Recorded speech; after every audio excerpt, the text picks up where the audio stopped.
곧 예배가 시작됩니다. 온라인으로 하나님께 드리는 예배에 정성을 다해 임해 주시기 바랍니다. 온 가족이 함께 모여 거룩하게 예배를 드립니다. 부모가 아이들의 훌륭한 영적 교사 역할을 하시길 바랍니다. 단정한 복장으로 예배를 드립니다. 성경책을 지참합니다. 예배 10분 전부터 예배 준비를 완료하고 기도합니다. 올바른 자세로 모든 순서에 정성을 다해 참여합니다. 핸드폰보다는 TV나 컴퓨터 모니터로 예배를 드립니다. 예배에 집중하여 하나님의 은혜를 기대합니다. 헌금은 정성껏 준비해서 우편으로 보내시거나 직접 교회 사무실 헌금함에 봉헌합니다.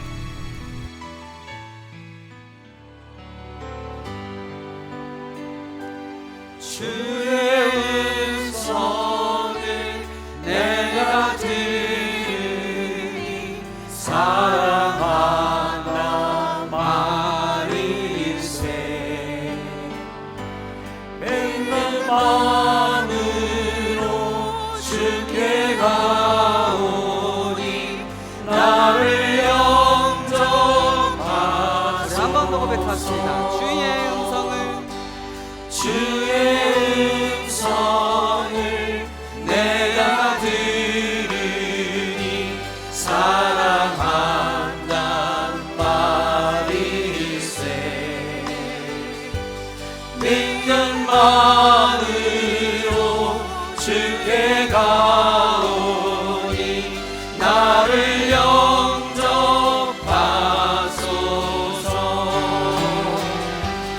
내가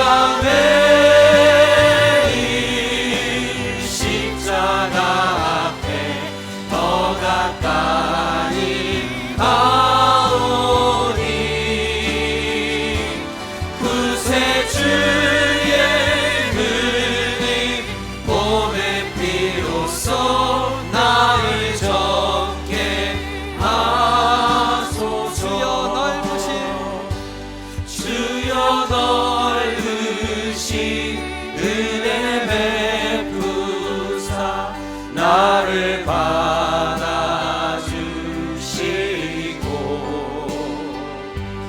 나의 품은 뜻 주의 뜻같이 되게 하여 주소서. 내가 매일 십자가 앞에 내가 십자가 앞에 더 가까이 가오니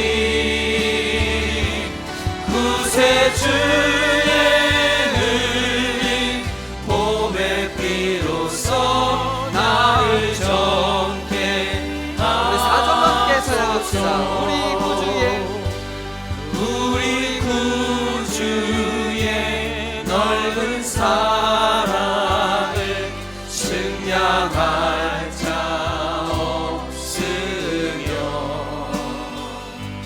주가 주시는 참된 기쁨도 헤아릴 수 없도다. 내가 매일 십자가 앞에 더 가까이 가오니 구세주의 능히 봄의 피로써 나를 정케 하소서. 내가 매일 십자가 앞에 내가 매일 십자가 앞에 더 가까이 가오니 구세주의 능히 봄의 피로써 나를 정케 하소서.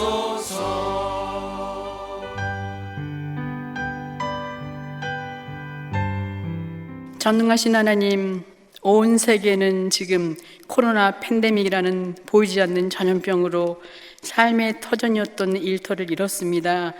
교회는 온라인으로 예배를 드리게 되었고 어떤 것을 먼저 해야 할지 모르게 되었습니다.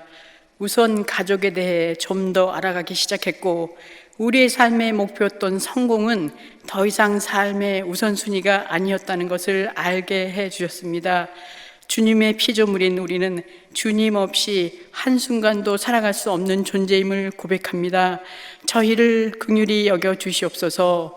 오염된 공기가 깨끗해진 자연의 법칙을 거슬렸던 죄를 용서하시고 온갖 탐욕으로 더럽혀진 저희에게 성령을 부어 주시옵소서. 개인적으로, 가정적으로 국가가, 사회가 위기 가운데 있습니다. 백신이 속히 개발되기를 원합니다. 모든 것이 멈춤으로 삶의 균형도 잃었지만 이제는 다시 일상으로 돌아오기 위한 예배를, 경제 활동을 조심스럽게 시도하려 합니다. 평범한 일상에서 주어지는 은혜를 감사하며 형편이 어려운 성도에게는 용기와 소망을 주시고 몸이 아픈 성도들은 질병과 아픔에서 자유케 하여 주시기를 간구합니다. 또 교회에서 여러 가지 계획들이 있습니다. 모든 것이 협력하여 선을 이루는 사랑의 공동체가 되기를 원합니다. 이제 말씀을 전하시는 어미조 전도사님 성령께서 붙들어 주시고 듣는 저희는 하나님의 권세를 체험하여 땅끝까지 증인이 되기를 소원하며 우리를 죄에서 구원하기 위해 죽기까지 피 흘리신 예수님의 이름으로 기도합니다. 아멘. 오늘 우리에게 주시는 하나님의 말씀은 시편 130편 1절부터 131편 3절까지입니다. 함께 봉독하시겠습니다. 여호와여, 내가 깊은 곳에서 주께 부르짖었나이다. 주여, 내 소리를 들으시며 나의 부르짖는 소리에 귀를 기울이소서. 여호와여, 주께서 죄악을 지켜보실진데 주여 누가 서리이까. 그러나 사유하심이 주께 있음은 주를 경외하게 하심이니이다. 나 곧 내 영혼은 여호와를 기다리며 나는 주의 말씀을 바라는도다. 파수꾼이 아침을 기다림보다 내 영혼이 주를 더 기다리나니 참으로 파수꾼이 아침을 기다림보다 더하도다. 이스라엘아, 여호와를 바랄지어다. 여호와께서는 인자하심과 풍성한 속량이 있음이라. 그가 이스라엘을 그의 모든 죄악에서 속량하시리로다. 여호와여, 내 마음이 교만하지 아니하고 내 눈이 오만하지 아니하오며 내가 큰 일과 감당하지 못할 놀라운 일을 하려고 힘쓰지 아니하나이다. 실로 내가 내 영혼으로 고요하고 평온하게 하기를 젖된 아이가 그의 어머니 품에 있음 같게 하였나니 내 영혼이 젖된 아이와 같도다. 이스라엘아, 지금부터 영원까지 여호와를 바랄지어다. 아멘. 저는 오늘 아침 말씀의 제목을 내가 깊은 곳에서 부르짖습니다 라고 정했습니다. 깊은 곳, 그 깊은 곳은 용신할 수 없고 혼자서는 무엇을 할 수 없는, 감당할 수 없는 그런 것을 말을 하고 있겠지요. 오늘 본문 시편 130편과 131편 위에 보면은 성전에 올라가는 노래라고 표기되어 있습니다. 시편에 성전에 올라가는 노래가 표기된 곳이 모두 15곳인데 시편 120편부터 134편입니다. 유대인들은 3대 절기, 유월절, 오순절, 초막절, 이때에 예루살렘 성전에 올라가면서 이 시를 암송하며 자신들의 신앙을 되돌아보고 깊은 회개와 뜨거운 찬양, 새로운 결단으로 하나님을 만나 예배한다는 그 감격, 그 생각에 가슴이 설렜다고 합니다. 오늘 본문에 시작되는 첫 구절도 보면은 여호와여, 내가 깊은 곳에서 주께 부르짖었나이다인데 어떤 심정, 어떤 깊은 곳일까요? 다른 시편에서처럼 이 구체적으로 어떤 죄를 지었는지는 언급하지 않았지만 자신이 죄인임을 인정하는 동시에 죄악을 지켜보시는 하나님 앞에 누구도 설 수 없다는 죄인의 두려움을 표하고 있습니다. 3절, 4절을 볼까요? 여호와여, 주께서 죄악을 지켜보실진데 주여 누가 서리이까? 그러나 사유하심이 주께 있으면 주를 경외하게 하심이니이다.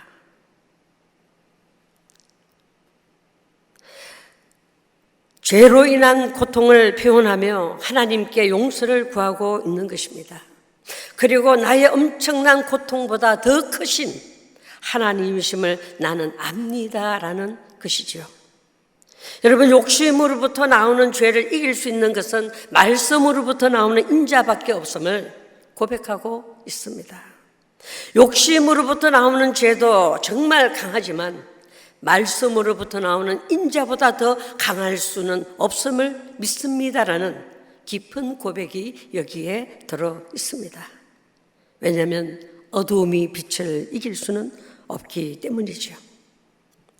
본문의 시인도 죽도록 마음이 아프고 고통스러워하고 있습니다. 그는 그 아픔의 시간을 깊은 곳에서 내가 부르짖었나이다라고 말을 하는데요. 부르짖었나이다라는 이 말은 이미 그 기간이 오래되었으며 지금도 부르짖고 있다라는 것입니다. 깊은 곳에서 부르짖는 심정은 어떤 심정일까? 나름대로 생각해 보았습니다. 제 묵상의 내용입니다. 인생의 자락에 이제는 무엇에 부딪혀서 꽝 하고 깨져버렸으면 좋겠는데, 인생의 밑바닥을 향하여 내리꽂히듯이 내려가고 있는데 어디까지 내려가야 할지 두렵기만 합니다. 차라리 죽었으면 좋겠는데 죽지도 못하고 살아가는 것입니다. 이것이 사는 거냐 싶을 정도로 안타깝다고 합니다. 도움이 될 사람을 찾아 헤매보았지만 도움을 줄 수 있는 사람도 없고, 위로받을 곳이 없으면 앞뒤 사방 좌우를 돌아봐도 허허벌판 광야 한복판에 퍼지고 앉아버린 것 같습니다. 어느 쪽이 동쪽이고 어느 쪽이 서쪽인지도 모릅니다. 어디로 가야 할지 가도 끝이 없는 것 같습니다. 물 한 모금도 얻을 수 없고 햇볕은 내리쬐고 있습니다. 그리고 사막 가운데 그늘 한 점 없는 그런 곳에서 죽어가고 있습니다. 그럼에도 살겠다고 몸부림쳐 보지만 그 자리에서 맴도는 것만 같다라는 그런 것이 한번 묵상 가운데 떠올릅니다. 그런데 말입니다. 2절에 기도해 보면은 주여 내 소리를 들으시며 나의 부르짖는 소리에 귀를 기울이소서라고 했습니다. 무엇을 뜻합니까?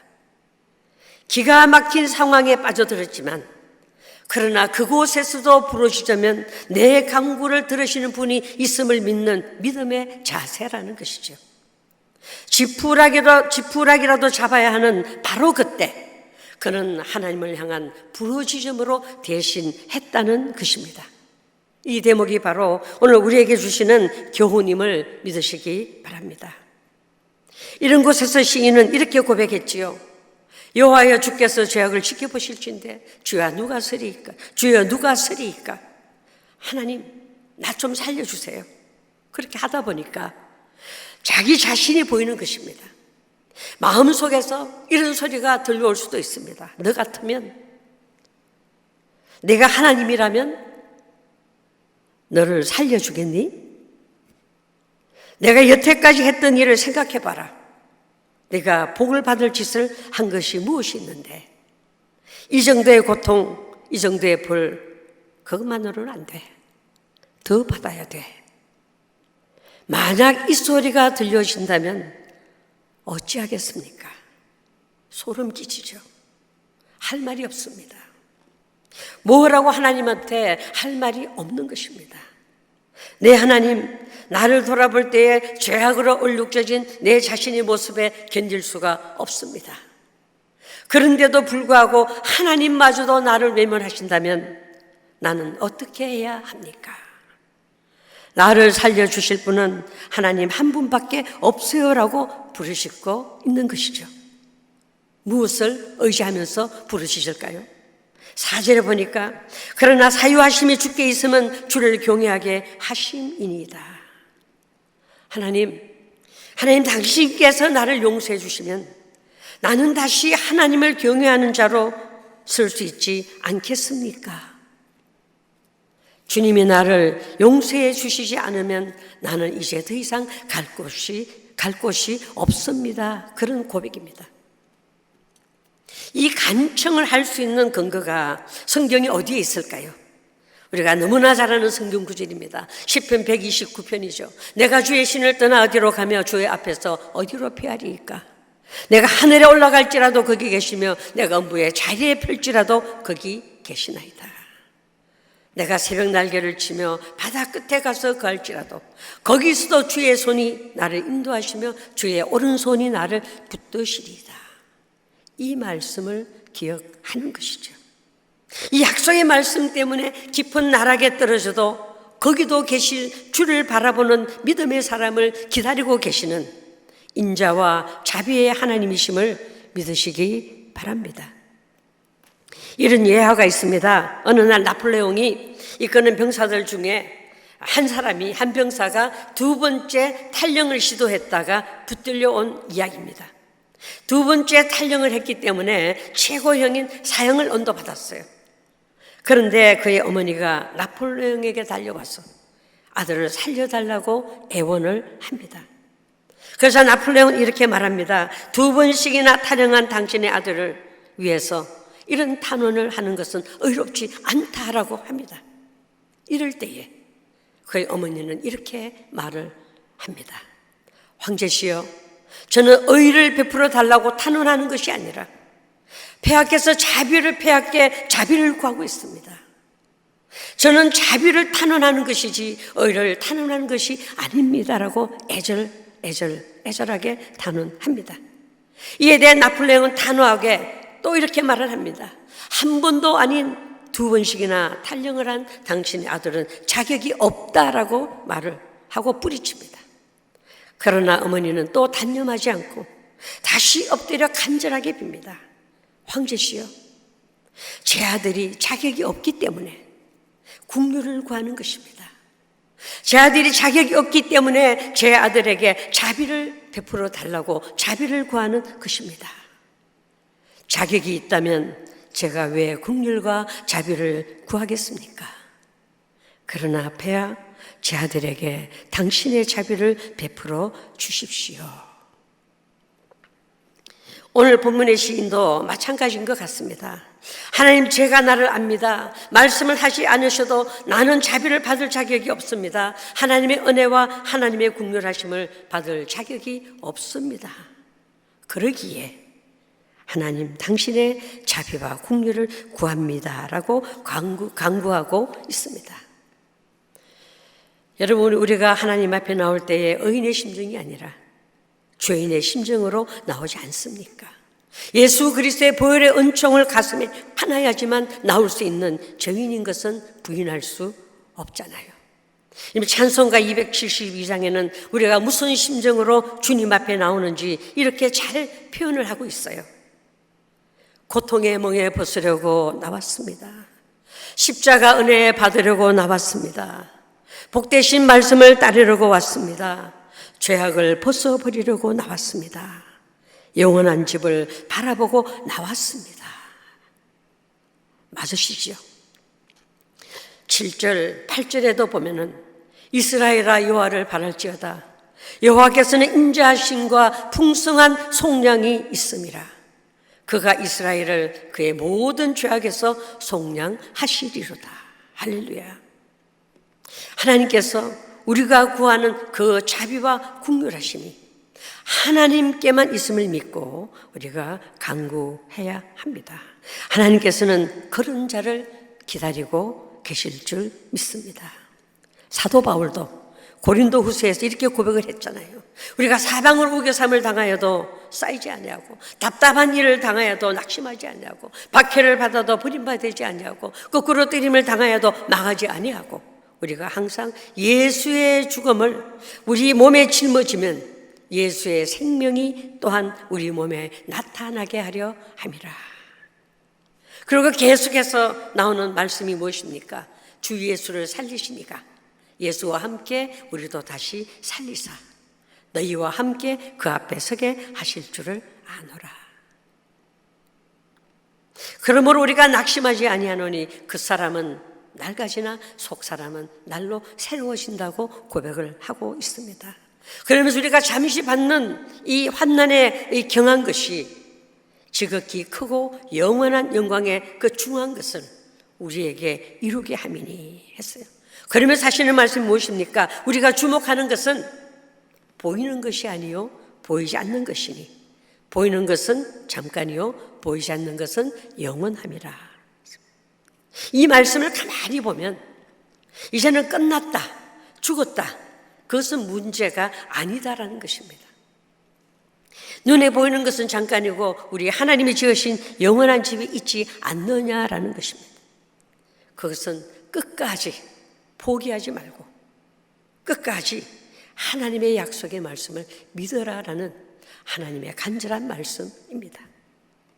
이 놀라운 이 신앙이 바울이 한 이 신앙 고백이 바울에게만 허락된 것이 아니라 오늘 우리 모든 성도들에게도 허락된 것임을 믿으시기 바랍니다. 창세기부터 요한계시록까지 나오는 모든 믿음의 조상들이 바로 그렇게 승리한 사람들이었고 결코 낙심하지 않는 사람들이었다라는 것이죠. 그런 믿음의 조상들의 신앙 고백은 아마 이럴 것이다라고 또 나름대로 생각을 해봅니다. 하나님께서 내 죄를 지적하신다면 나는 빠져나갈 구멍이 없습니다. 하나님께서 내 죄를 들추어낸다면 나는 변명할 길이 없습니다. 하나님께서 죄라고 하시는데 죄가 아니라고 말할 수 없습니다. 그러나 주님께만 용서가 있고 오직 주님만이 용서할 수 있기 때문에 하나님께 부르짖을 수밖에 없음을 고백합니다. 죄를 만들어내는 이 뿌리 깊은 욕심은 오직 말씀만으로 처리할 수 있음을 내가 믿습니다. 그래서 나는 하나님의 인자하심을 기다립니다. 파수꾼의 아침을 기다림보다 내 영혼이 주님의 말씀을 더 기다립니다라고 고백하였으리라 생각해 봅니다. 이스라엘을 모든 죄악에서 속량하시는 분은 하나님 한 분뿐임을 고백하면서 이제 131편으로 연결하면 이제는 큰 평안 가운데 하나님을 바라보는 믿음 안에서 무엇보다 교만을 멀리하며 겸손을 유지하려고 애쓰는 모습이 이제 131편에서 보이게 되지요. 어떤 모습이냐면 젖된 아이가 엄마 품에 안긴 것과 같은 평안이 있다고 고백합니다. 젖 먹는 아이는 엄마 품에 있어도 때때로 평안이 없습니다. 왜냐하면 젖을 먹어야 된다는 생각에 찾기에 바쁘고 안 주면 달라고 응을거리죠. 제가 친손녀를 본 지가 이제 4개월 되었습니다. 이제 14년 기다렸죠. 가만히 보니까 그래요. 배가 고파 젖병을 물리면 그걸 자 입에 들어올 때까지 그냥 안간입니다. 그걸 한번 딱 젖병 꼭지가 물리면은 그때부터 열심히 빨죠. 그러고 한 병을 다 먹고 나서는 그때는 얼굴에 그 만족감이 너무나 귀엽고 너무나 정말 저렇게 만족스럽구나라는 것을 볼 수가 있어요. 그러니까 젖된 아이는, 이 말은 젖을 다 먹고 배부른 아이는 보채지 않는다는 거죠. 나는 이제 배가 부르다는 거죠. 그러면서 이제 엄마 품에 있는 것으로 만족하고 평안하다라는 것입니다. 사실 시편의 다윗은 사울과 이스라엘 군대의 추격으로 도피하는 인생이었습니다. 왕이 된 후에도 아들 압살롬의 반란으로 항상 풍파의 한복판에서 살았지만 젖된 아이가 엄마 품에 있는 것과 같은 평안을 누렸습니다. 그것이 어떻게 가능할까요? 그 비결이 오늘 본문에 쭉 기록이 되어 있는 것입니다. 세상의 풍랑이 아무리 거세어도 하나님만은 나를 지켜주신다는 사실을 믿고 어떤 상황 속에서도 어떤 역경 가운데서도 어떤 문제 안에도 주님을 전적으로 신뢰하는 태도로 자신을 피력하고 있습니다. 왜냐하면 주님만이 답이시기 때문이라는 거죠. 주님만이 답이시라는 거죠. 이 다윗의 믿음이 오늘 저와 여러분의 믿음이 되기를 소원합니다. 여러분, 코로나 바이러스 때문에 많이 힘드시죠? 한두 달은 버틸 수 있었는데 앞으로가 걱정이죠. 언제 이것이 해결이 될지 막막한 가운데 있지요. 그러는 가운데 가게세 내야 되죠. 집세 내야 되죠. 자녀들 학비 내야 되죠. 우선 먹고 살아야 되죠. 자동차 할부금이 있지요. 보험료가 있지요. 더 많겠죠. 스스로 스트레스가 쌓이고 우울증이 생기고 벼랑 끝에 매달려 있는 것 같지만 여러분과 저는 세상 사람들과 달라야 하는 하나님의 자녀임을 믿으시기 바랍니다. 의식주 문제도 중요하지만 그 의식주 문제 때문에 내 영혼이 벼랑 끝에 매달려 있지는 않는지,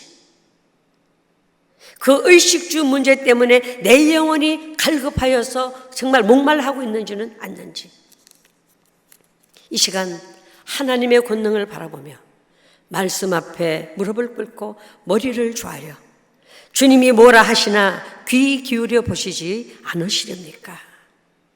그러는 가운데 보여주는 답이 있을 것임을 믿으시기 바랍니다. 우리가 코로나 기간 동안에 잠언과 시편을 썼습니다. 그 잠언에 보면은 정말 필요한 말씀들이 거기에 너무나 많이 있었잖아요. 그 중에 너희 행사를 여호와께 맡기라. 그리하면 내가 경영하는 것이 이루어지리라. 바울은 예수를 믿고 하나님께 다 맡겼기 때문에 감옥에 갇혀 있으면서도 평안했습니다. 제자들도 하나님께 맡기기 전에는 불안하고 무서웠지만 부활의 주님을 만나고 다 맡긴 후에는 죽음의 현장에서도 평안을 누릴 수가 있었습니다.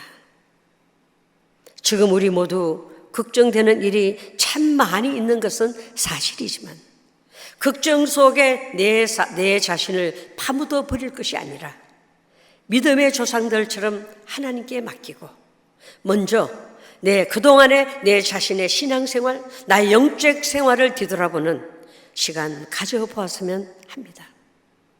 아무것도 할 수 없는 지금 이 시점에서 하나님이 일하시도록 걱정, 근심을 내려놓고 나의 자신을, 나의 영적인 생활을 뒤돌아보는 아주 값진 시간이 되기를 간절히 소원합니다.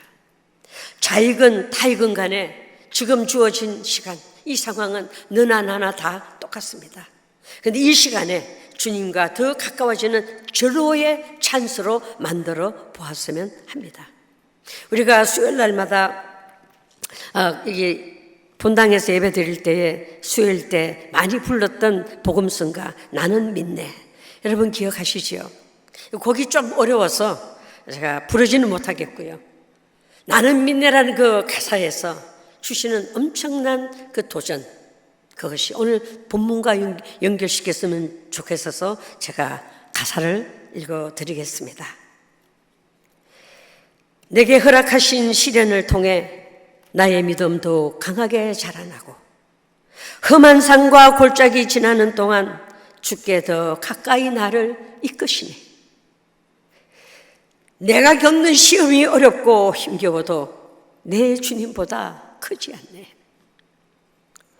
내 앞에 바다가 갈라지지 않으면 주가 나로 바다 위 걷게 하리.